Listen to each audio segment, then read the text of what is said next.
Hello दोस्तों, स्वागत है आपका इस 31 डेज की हेल्थ एंड फिटनेस सीरीज के अंदर। मैं हूं सीए गौरव चोपड़ा और आज है हमारा डे नंबर 4। और आज हम बात करेंगे एक ऐसे टॉपिक के ऊपर जो आम इंसान की यानी कि हर एक इंसान की जिंदगी से जुड़ा हुआ है। हर कोई इंसान, हर कोई व्यक्ति डेली उस सिचुएशन को, उस चीज को फेस करता है। तो क्या है हमारा आज का टॉपिक, चलिए जानते हैं विस्तार से। So, the topic is belching, bloating and flatulence. In short, अगर हम उसे कह दें तो गैस गैस की जो प्रॉब्लम है वो आज की डेट में बहुत ज्यादा बढ़ चुकी है, इंक्रीज हो चुकी है। नाउ सबसे पहले हम जानेंगे इन तीनों शब्दों का मीनिंग क्या है, इन तीनों शब्दों का अर्थ क्या है, इसे हम समझते हैं। सबसे पहला जो हमारा शब्द है उसे हम कहेंगे बेल्चिंग यानी कि डकार। डकार का मतलब क्या होता है और डकार क्यों आता है? तो बेल्चिंग यानी कि डकार पेट से मुंह के माध्यम से हवा को बाहर निकालने की एक प्रक्रिया है। यानी कि पेट से हवा बाहर आती है और वो हमारे मुंह से निकलती है। यह आमतौर पर कब होता है? जब हमारा जो पेट है उसके अंदर बहुत सारी हवा हम निगल लेते हैं। कई बार ऐसा होता है कि हम दौड़ते हैं, जॉगिंग करते हैं, लेकिन मुंह खोल करके, तो हमारे शरीर के अंदर ज्यादा हवा चली जाती है। इसी प्रकार कई बार हम जब खाना खाते हैं, हमारी हैबिट होती है कि हम मुंह खोल के खाते हैं। कुछ लोग मुंह खोल के खाना खाते हैं, तो उस वजह से भी हमारे अंदर गैसेस और ऑक्सीजन ज्यादा चली जाती है। और जब वो अंदर ज्यादा इकट्ठी होती है तो एक प्रेशर क्रिएट होता है और वापस वो धीरे धीरे मुंह के थ्रू बाहर आ जाती है, जिसे हम कहते हैं डकार। तो इसका जो ओवरऑल प्रोसेस है वो आखिर क्या होता है?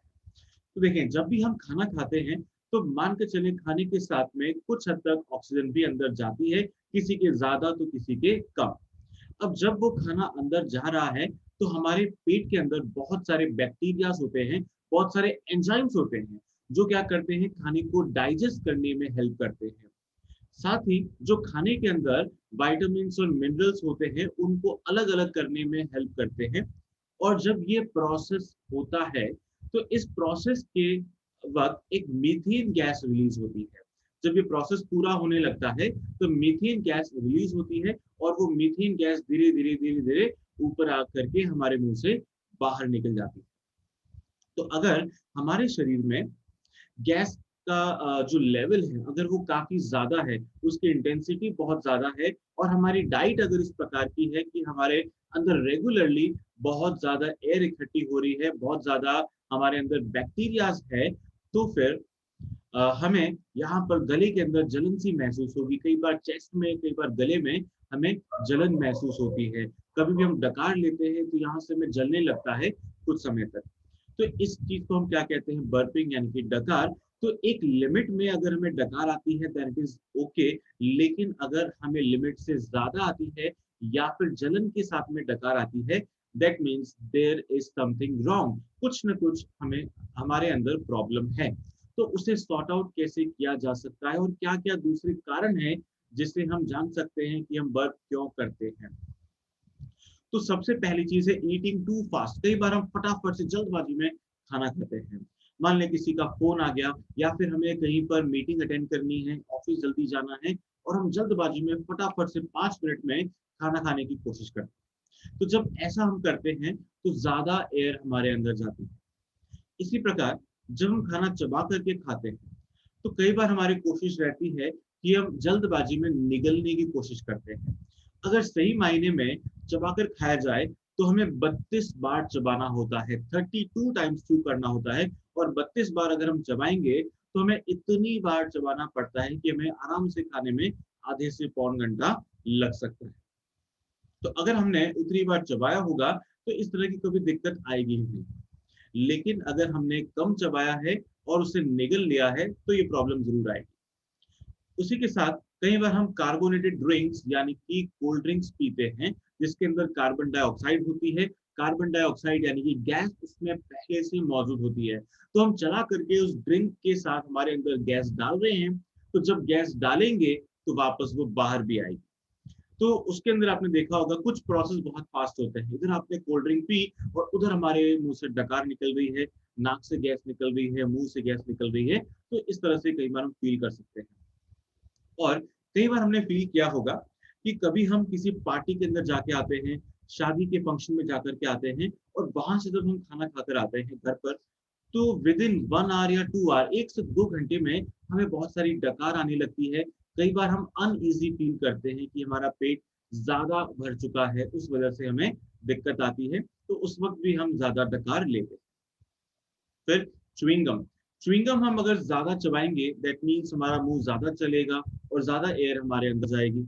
उसी प्रकार कोई चीज हम बार बार सक कर रहे हैं, जैसे हम कोई लिक्विड पी रहे हैं बाय यूजिंग स्ट्रॉ, तो स्ट्रॉ से जब हम पियेंगे तो एयर का जो एंट्री है हमारे अंदर बहुत ज्यादा।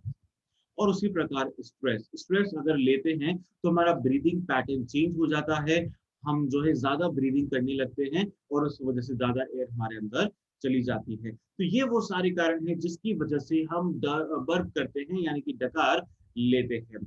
ये था बेल्चिंग। अब बात आती है ब्लोटिंग की। ब्लोटिंग का मतलब है जब हम खाना खाते हैं तो खाने के बाद हमें ऐसा फील होता है कि हमारा पेट ज्यादा फूल गया है। तो कई बार हम देख सकते हैं खाने से पहले और खाने के बाद में हमारे पेट के साइज में बहुत बड़ा अंतर आ जाता है। कई बार 2 इंच 3 इंच का हमें अंतर देखने को मिल जाता है। तो जब ये चेंजेस ज्यादा होते हैं, इसका मतलब क्या है कि हमारे पेट के अंदर कहीं ना कहीं सूजन आने लग जाती है। हमारा जो डाइजेस्टिव सिस्टम है वो प्रॉपरली काम नहीं कर रहा है, यानी कि हमारे पेट में कहीं ना कहीं डिस्कम्फर्ट होगा, हमें दर्द महसूस होगा, और इस वजह से हमारा जो पेट है वो फूलने लगता है। कारण क्या है इसके भी? तो इसके कारण है कि हमारा जो ईटिंग पैटर्न है, ईटिंग हैबिट्स है, कई बार वो सही नहीं होती है। हमें पता ही नहीं होता कि सही क्या है और गलत क्या है, और हम अपने एक प्रॉपर फ्लो के अंदर एक प्रॉपर पैटर्न में चले जाते हैं। जिस तरह से हम बचपन से करते आ रहे हैं, हम कंटिन्यूअसली वैसे ही करते रहते हैं। तो सबसे पहले क्या-क्या ऐसे फूड है जिससे हमें ब्लोटिंग की समस्या आ सकती है? कई सारे ऐसे लोग होते हैं जिन्हें ब्रोकली या फिर कह दें कैबेज या फूल गोभी, ये सब जो है कम सूट होती है, यानी कि वो गैस जो है ज्यादा पैदा करती है। किसी को प्याज सूट नहीं करता, वो उन्हें उनके अंदर गैस पैदा करता है, तो इस वजह से भी ब्लोटिंग की समस्या यानी कि पेट फूलने की समस्या। उसके अलावा सबसे बड़ी समस्या कब आती है, जो लगभग हर किसी के अंदर आती है, और वो है ज्यादा कार्बोहाइड्रेट्स खाना। जो चीजें मैदे से बनी होती है, उसके अंदर कार्बोहाइड्रेट्स की मात्रा बहुत ज्यादा होती है। कई बार हम चाउमीन खाते हैं, या टोस्ट हम खाना पसंद करते हैं, ब्रेड हम खाते हैं, सैंडविच, बर्गर, पिज्जा, अगर हम ये कई बार ज्यादा क्वांटिटी में खाते हैं तो हमारे अंदर कार्ब्स का लेवल बढ़ जाता है। उस वजह से बहुत सारे एक्शन रिएक्शन पेट में होते हैं और पेट फूल जाता है। कई बार हमें दर्द का सामना भी करना पड़ता है। और उसके अलावा जब हार्मोनल चेंजेस कहीं ज्यादा हमारी बॉडी के अंदर आने लगते हैं, तब भी हमें ब्लोटिंग का एहसास होता है। हमें लगता है कि हमारे पेट में स्वेलिंग हो गई है या दर्द होता है। तो फीमेल्स के अंदर अक्सर ये देखा जाता है, जब मंथली साइकिल होती है तो 3 to 4 डेज पेट के अंदर अक्सर पेन रहता है। So because of hormonal changes ये चीजें होती है। नाउ द आंसर इज, क्या इन सबको कंट्रोल किया जा सकता है? क्या इन सबको लिमिट में किया जा सकता है? Then answer is yes. इन सबको कंट्रोल करना हमारे हाथ में है। और उसके लिए जरूरी क्या है? Proper guidance, proper learning. एक बार अगर आपने सीख लिया, एक बार आपने समझ लिया, तो आप उसको जिंदगी भर अप्लाई कर सकते हो। तो इसलिए जरूरी क्या है? प्रॉपर गाइडेंस लेना, प्रॉपर बुक्स पढ़ना, प्रॉपर नॉलेज लेना। तो सबसे बेस्ट तरीका क्या है? आप अपने कोच को फॉलो करें, एक कोच के पास में जाएं, उनकी गाइडेंस में 1 महीना, 2 महीना, 3 महीना, जब तक आपकी प्रॉब्लम सॉल्व होती है, तब तक आप उनकी प्रॉपर गाइडेंस लें। उससे क्या होगा? आपको नॉलेज भी आ जाएगा, आप ठीक भी हो जाएंगे। और इन फ्यूचर क्या होगा?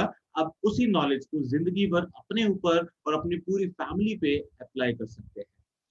चलिए तीसरी बात हम समझते हैं, और वो है फ्लैटुलेंस। शॉर्ट में हम कहते हैं फार्ट, यानी कि पीछे के रास्ते से गैस निकालना।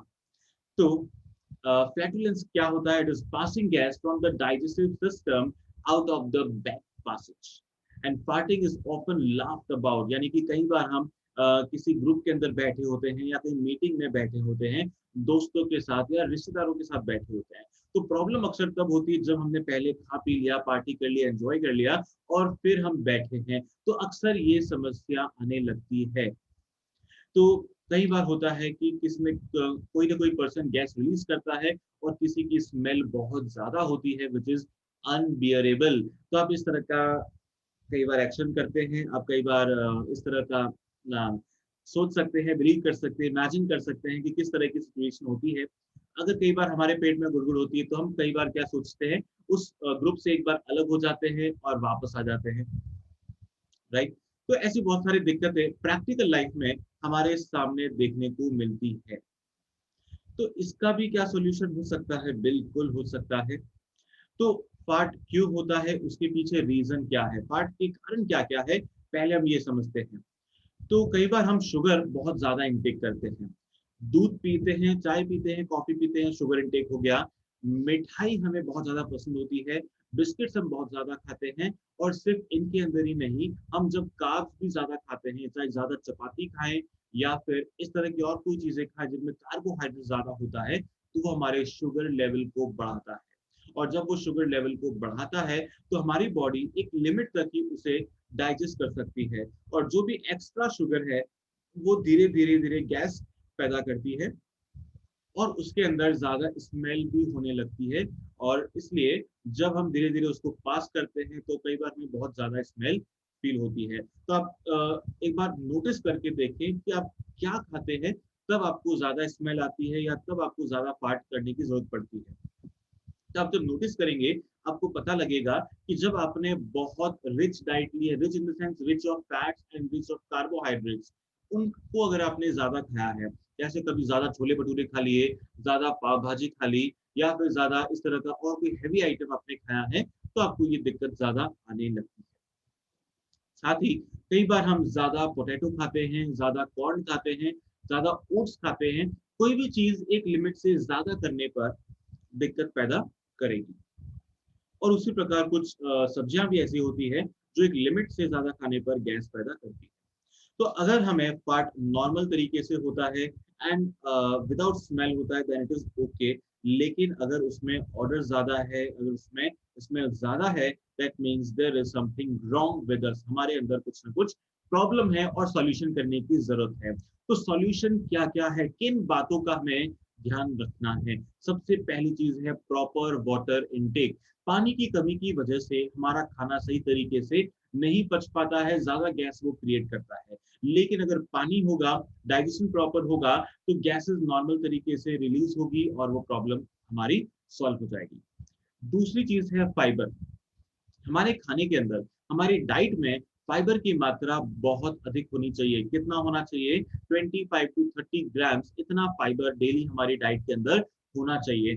फाइबर का रोल क्या है? फाइबर का रोल है कि जो वेस्ट मटेरियल होता है, फाइबर उसको इकट्ठा करके रखता है और हमारे इंटेस्टाइन में से उस कचरे को धीरे धीरे धीरे आगे पास करता है, और सुबह जब हम फ्रेश होते हैं वो रिलीज हो जाता है।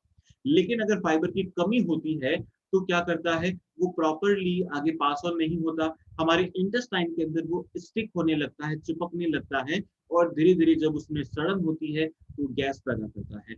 इसलिए फाइबर की मात्रा ज्यादा करना जरूरी है। फाइबर हमें किसमें मिलता है? बहुत सारे सैलेड ऐसे होते हैं जो हम खा सकते हैं, जैसे कि कुकुम्बर हो सकता है, टमाटर हो सकता है, और उसके अलावा खीरा हम कहते हैं वो हो सकता है। अगर हम इन चीजों को छिलके सहित खाते हैं तो फाइबर हमें बहुत ज्यादा मिलता है।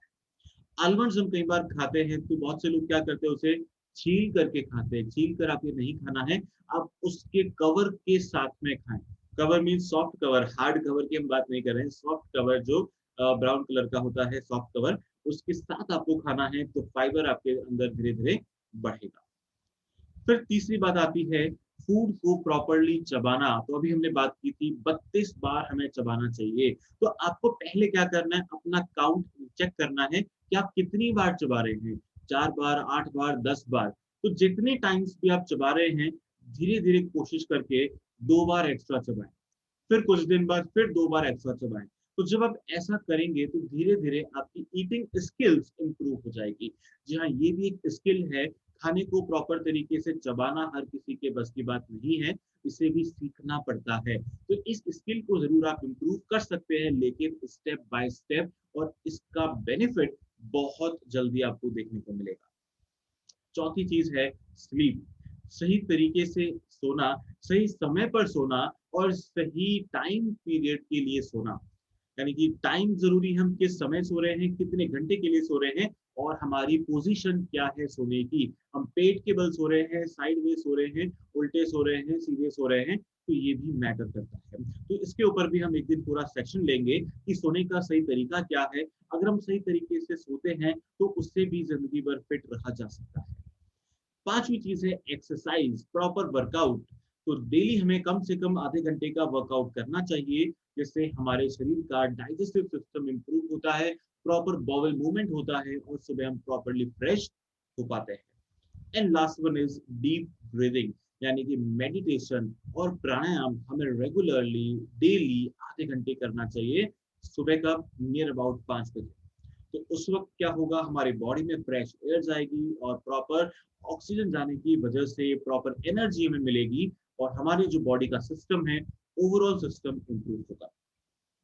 ठीक है, तो ये था हमारा ओवरऑल आज का सेशन। और इसके अलावा अगर आपको इससे रिलेटेड और कोई ज्यादा प्रॉब्लम है, किसी को एसिडिटी बहुत ज्यादा बनती है, अगर इस तरह की कोई समस्या है, आपको अगर डिटेल में और जानना है, अगर आपको किसी ट्रेनर की आवश्यकता है, कोच की गाइडेंस की आवश्यकता है, तो आप ज़रूर कॉन्टैक्ट कर सकते हैं। डिटेल्स आपको डिस्क्रिप्शन के अंदर मिल जाएगी। आई होप आपको आज का सेशन पूरा समझ आया होगा, अच्छा लगा होगा और आप जल्दी इसे अपने ऊपर अप्लाई करके बहुत अच्छा रिजल्ट्स लेकर के आएंगे। Hope to meet you in the next meeting. Till then, bye.